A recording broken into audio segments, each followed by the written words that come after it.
you've got a great perspective on the global BAM movement. You've been involved for 20 plus years. Uh, your your your work takes you all over the world. You talk with folks all over the world. Your connection is amazing. Your network is amazing. So from that perspective, seeing, I think, the big picture, probably better than many. What do you see coming up in the next 12 months or so? I'm not asking you to predict the total future, but just when you're looking kind of a little bit around the corner, what do you see? What excites you? What invites you? And also, I guess I could say kind of what scares you a little bit Mm, or worries you. yeah. Well, what's happening right now, I think, in the world is unlike anything we've ever seen before. I think there's over 280 million people right now who live in a country other than the one they were born in. So you've got this tremendous movement everywhere, right?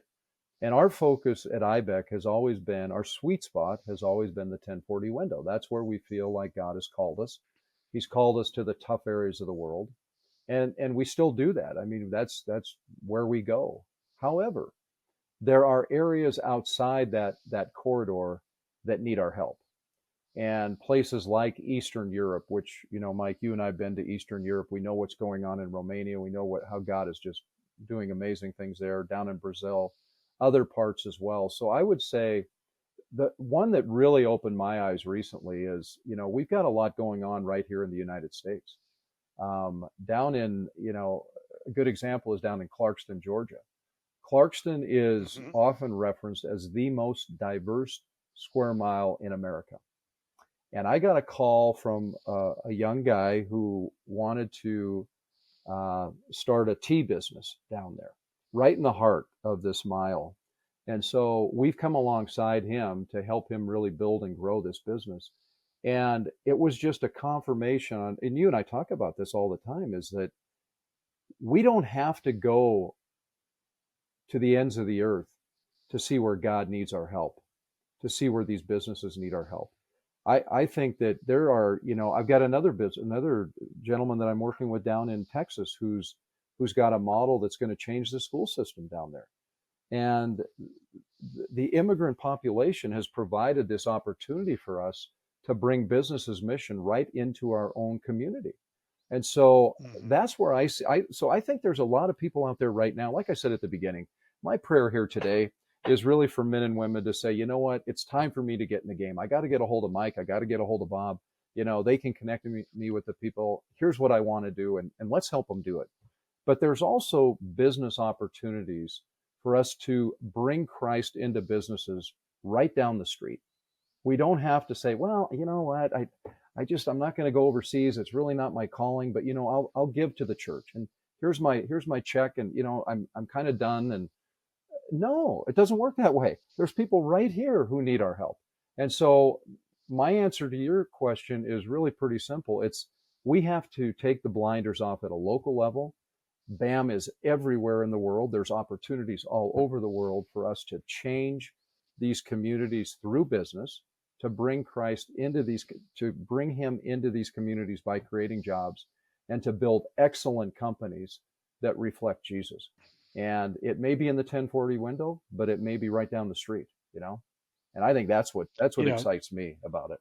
I'm with you, Bob. I look at this, and I could take a rabbit trail on this, but just to make the point that the 1040 window is coming to all of us, and not just in America. You and I both live in the U.S., and so we have a particular perspective. But when you go to Brazil, or when you go to Colombia, or when you go to Romania, or wherever, the UK, I mean, a lot of our listeners are in Australia. The world is coming to your doorstep. It doesn't mean that people should not still leave home and go to another country and live. I mean, if that's what God leads you to do, that's all that matters. But it does mean that there's a lot more opportunity for those of us who are not called to leave hearth and home, so to speak. There's a lot more opportunity for us to still be involved in global discipleship, international discipleship.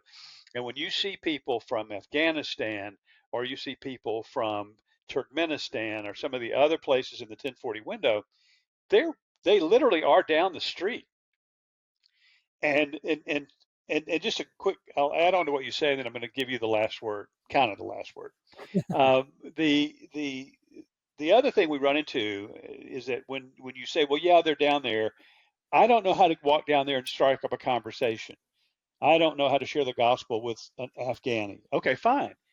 But you do know how to do That's right. business with the Afghan.